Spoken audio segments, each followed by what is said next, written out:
Bienvenue sur le blog mieuxvivreavec.fr.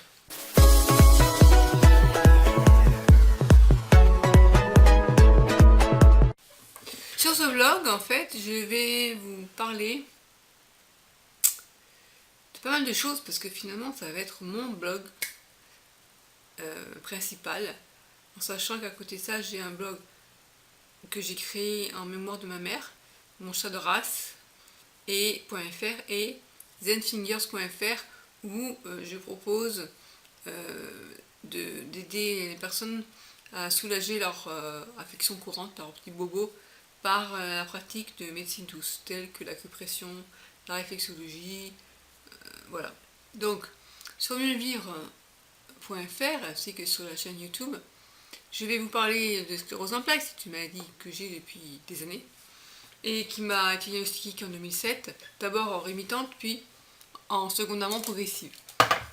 Alors, au départ, j'avais un blog sur la sclérose en plaques qui s'appelle lacep.com, et puis là, j'ai décidé que j'en avais marre de m'éparpiller sur plein de blogs, j'allais faire focus sur un seul de manière prioritaire. Après, oui, ces deux autres là, mais ça va être vraiment ce qu'on appelle un blog d'autorité où vraiment je vais écrire des articles, alors que les autres, ça sera, voilà, je vais proposer des vidéos, mais je vais être beaucoup moins présente pour l'animer. Alors, sur ce blog, je vais parler de tout ce qui concerne le fait d'essayer de mieux vivre avec une maladie chronique, mais comme j'ai dit dans une autre vidéo, je vais me concentrer beaucoup sur tout ce qui est gestion des émotions. Je me suis rendu compte, donc là j'attends un livre qui explique l'impact des émotions sur l'apparition des maladies, qui a été écrit par un docteur canadien qui a eu affaire avec des gens qui étaient cancéreux.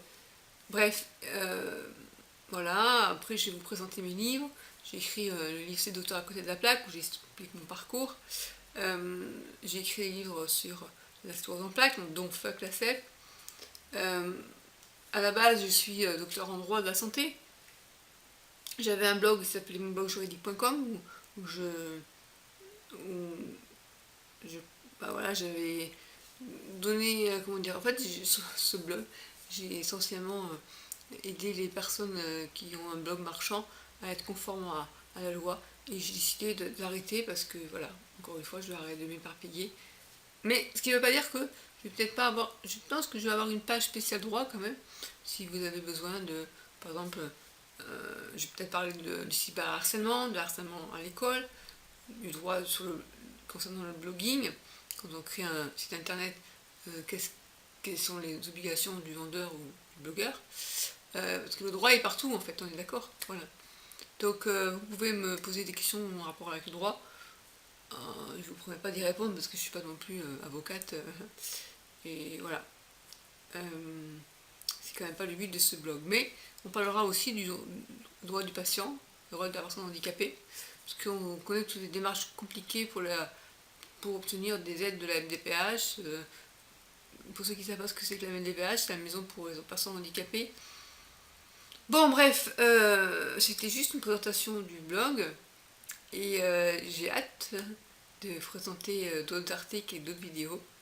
Et voilà, c'était important de vous dire ça pour expliquer aux personnes qui me connaissaient déjà sur le blog lacep.com que je vais les faire rediriger vers ce blog Me Lire Avec, et ceux qui connaissaient aussi sur le blog juridique, eh bien ils pourront peut-être même, je vais remettre en vente ma formation si ça les intéresse, de savoir comment avoir un blog conforme à la loi. Voilà, je vous dis à bientôt sur la chaîne YouTube et sur le blog. Ciao.